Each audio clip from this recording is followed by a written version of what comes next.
Welcome, my name is Colleen Tauke and I'm the sewing specialist here at Fons & Porter. In this Quilting Quickly tutorial, I'm going to show you how to put together the quilt called Puzzle Pieces. If you'd like to purchase this pattern, please visit our website. You can see the quilt behind me is a coordinated bunch of blues and purples, a little bit of an olive green, and it looks like a puzzle. And we're going to use 2.5-inch pre-cut strips to create the base of that puzzle and then add the little loops or tabs that create the puzzles. Okay, so I've got another collection of fabrics here. The nice part about doing these is if you've got a pre-cut selection of 2.5-inch strips, the color coordinating is already done for you, so you'll have that wonderful combination of lights and darks and a little bit of bright to have fun making your version of puzzle pieces. So from the 2.5-inch pre-cut strips, you're going to cut a collection of 2.5-inch squares. Like you see, I've got a bunch here. And then from the remainder part of the strip, you're going to keep pieces so that you can create your tabs. The tabs are created by using a bonding agent of your choice. This happens to be steam seam.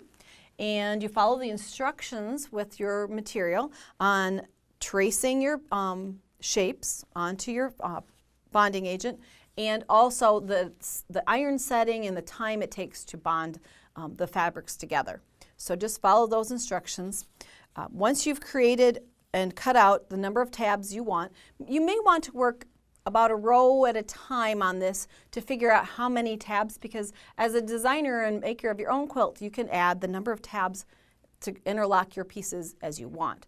These are suggestions. You can look at the diagram and see how ours is done, and then you can create your own if you'd like to go further. So here's an example of a row. We've got the 2.5-inch squares, so we would lay out squares. I'll just do some of the squares here. And kind of plan as you go so that you would have fun colors next to each other. Maybe not two reds, because as the tab goes from one to the other, you wouldn't be able to see the definition between. And once you've laid out, maybe say the first row of your quilt, you're going to go back and put the tabs in. So I've got an example that mimics the first row in this project. And if you're working row by row, you may want to use some sticky dots to keep yourself organized.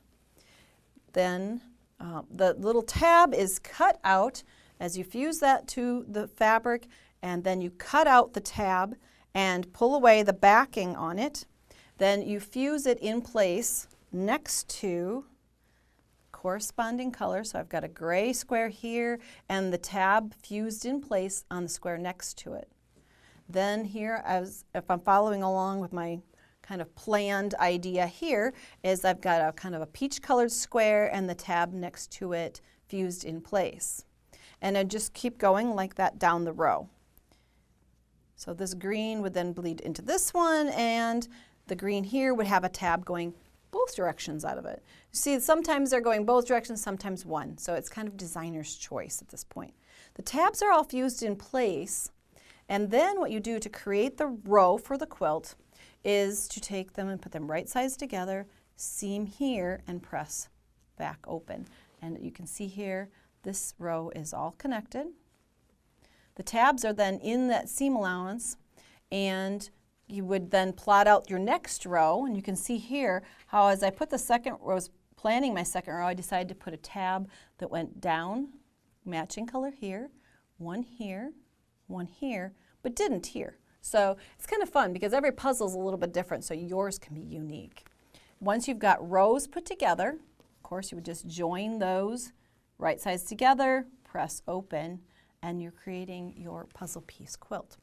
Now, the last thing that you need to do once you have the entire quilt top put together is put on the border. And let's address the quilt here. You can see there are some tabs that come off into the border.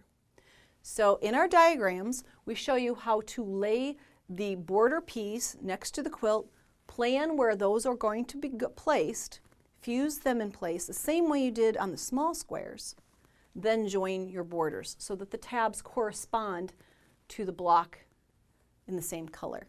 So once you have all of that done and your entire top is completed, The design is so that you go in and you stitch around each of those tabs with a contrasting color or monofilament. Designer's choice again on how you want to finish those edges. If it's going to be a wall hanging and not going to be washed, then you wouldn't have to finish those edges, but if it's at all going to be used, you can finish those off. Designer's choice again. If you'd like to see more of our Quilting Quickly tutorials, please visit our website. Thanks for joining me today.